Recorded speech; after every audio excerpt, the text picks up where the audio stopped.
Ինչ էր զգում 8 տարեկան դեռահաս աղջիկ այդ օրերին։ Ես իմ հայրիկի հետ շատ կապված եմ եղել իրականում, երբ որ ինքը գնացել էր դե հա արտասվում ես, տխրում ես, հետո սովորում ես այդ ամեն ինչին։ Մարդ այնպեսի տեսակ է, որ ինքը ամեն ինչին ադապտանում է, նույնիսկ մեղադրանք չկար։ Չէ, բացարձակում երբեք, որովհետև Ասատուր ջան, գիտեք հիմա որ ավելի ես մեծանում, հասկանում ես, որ ամեն ինչում չի, որ հենց մարդը ինքն է մեղավոր։ Երբեմն կյանքը մեզ կանգնացնում է այնպիսի բլոգատաների առաջ, որ իրականում քո ուղեղը չի կարողանում աշխատել այն աստիճան, որ դու այդ բլոգատաներից դուրս գաս։ Բայց արդյոք այդ ժամանակահատվածում, հա, այդ 8 տարեկան աղջկա ուղեղը այդքանը ընկալում էր, հասկանում էր հատկապես, ինչու եմ ասում, գիտեմ, որ հենց այդ միտումով պայմանավորված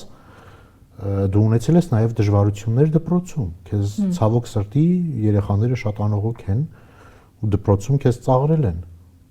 որ հայրիկ չունի։ Հա, բայց չէ, ես այդ ընթացքում իհարկե չեմ հասկացել այդ ամեն ինչը եւ իր համար արդարացումներ ման չեմ եկել։ Այսօր գտել ես այդ պատասխանը, ինչու գնաց հայրիկը։ Հա, երևի այո։ Ես կարող եմ բացատրել, ես չգիտեմ, ես ինքը չեմ, բայց ինձ թվում է, գիտեք, շատ տղամարդիկ ցավոք սրտի վախենում են պատասխանատվությունից եւ կապ չունի տարիքը։ Եվ շատ տղամարդիկ վախենում են ուժեղ կնոջից։ Ուժեղ տղամարդը հակառակը ինքը գնահատում է ուժեղ կնոջը եւ ուժեղ կնոջ կողքին իր մեջ բացահայտվում ավելի շատ իր այդ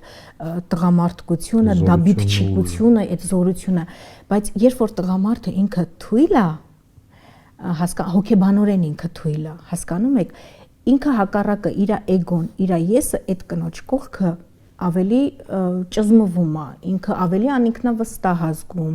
ինքը մտածում է, որ ինքը չի հասնի, ունի դատյանիդ հայերեն, հա, ճիշտ ասեցի, հա, ինքը չի հասնի այդ ամեն ինչին, ու երբեմն միակ պատճառը երևի մնում է ուղակի, հա, կամ երբ որ տեսնում ես 3 հատ երեխաներ եւ այլն, միակ պատճառը երևի մնում է հեռանալը, քեզ գտնելը,